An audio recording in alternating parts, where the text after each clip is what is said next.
Hello, welcome to episode 2 in the series Your Bunker Mentality, and not surprisingly to the second tee of the old course.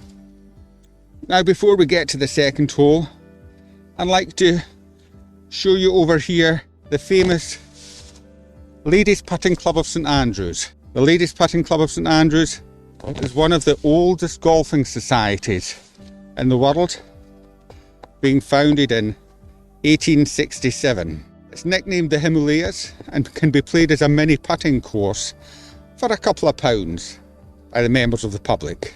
Now the Ladies Putting Club still play their medals here on this little golf course on a Monday and a Wednesday morning. I remember one morning many years ago, it just started to rain and drizzle, and one of the local caddies, Gary, had decided to run across to the car park over here to get his waterproof bottoms. As he was running across the putting green, he felt a whack between his shoulder blades and turned round to see his old gym teacher, now in her mid-80s, staring him sternly in the face.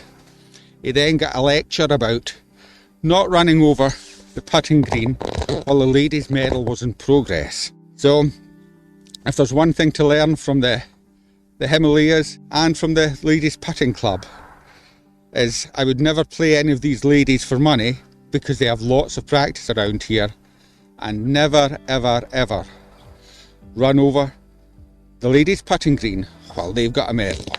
So the second hole at St Andrews is a long tough par 4, and it's the first time we come across a bunker in the flesh on the old course. Now this bunker sits about 220 yards off the fairway from the everyday tee, 240 from the white tee, and about 290 yards from the championship tee, and sits a little bit left of centre.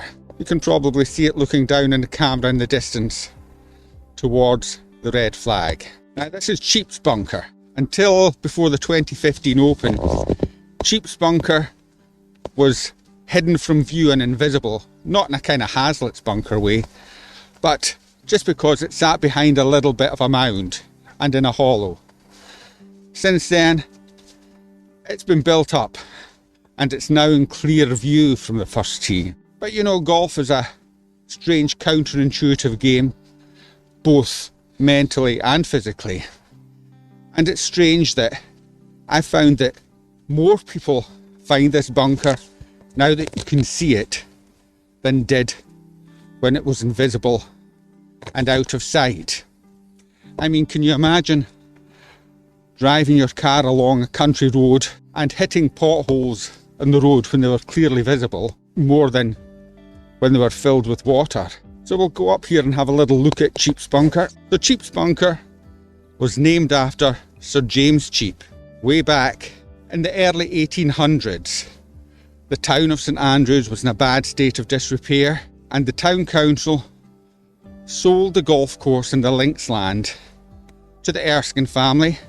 The Erskine family sold it to the Dempster family, and the Dempster family leased it out to a James Begbie, who used it as a rabbit farm. Now, as we know, rabbits and golf courses go together about as well as fish and bicycles. So for about 2 decades, the golf course fell into a bad state of disrepair as the rabbits took over the golf course, until eventually Sir James Cheap, with donations from all around the world and from the Royal and Ancient, took the town council and the Dempster family to court. After a long legal wrangle, they eventually won the rights to the links land once again for the people of St Andrews, and that's the way it has remained for many, many years to this day. So as I said in an earlier episode, golf is very much a metaphor for life. We're walking a straightforward path or going on a straight road in life, and all of a sudden we find ourselves in a hole, in the pit of despair, in a rut. The pits of despair and the holes on the golf course are indeed the bunkers. Now, in life, when we get ourselves in a hole or pit of despair, what do we tend to do? We tend to try and batter on forward, often banging our head against a brick wall. Is it the same when we're in a bunker? Just digging ourselves in deeper and trying to batter forward and get over that high lip? Perhaps there's a better way to look at things. Perhaps in life and golf, we can play out backwards. Playing out backwards, out of the bunker, can be much easier, as is taking a step back in life and re-evaluating things.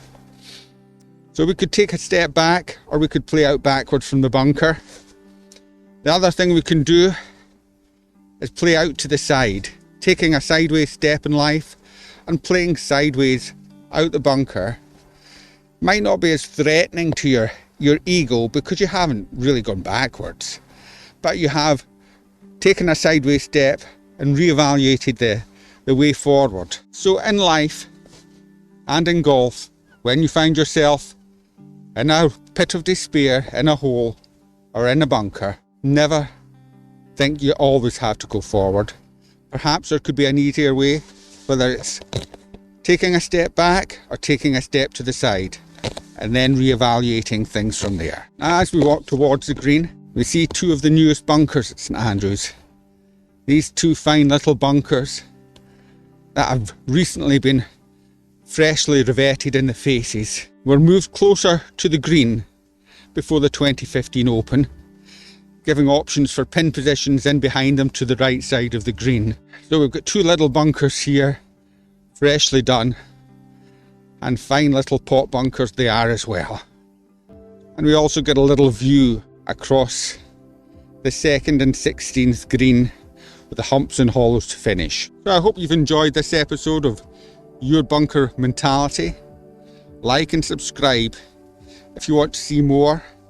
It's a little bit philosophical and metaphorical, this episode, but I hope you enjoyed it. Like and subscribe if you want to see more. Happy golfing, and may you and the bunkers be like ships that pass in the night.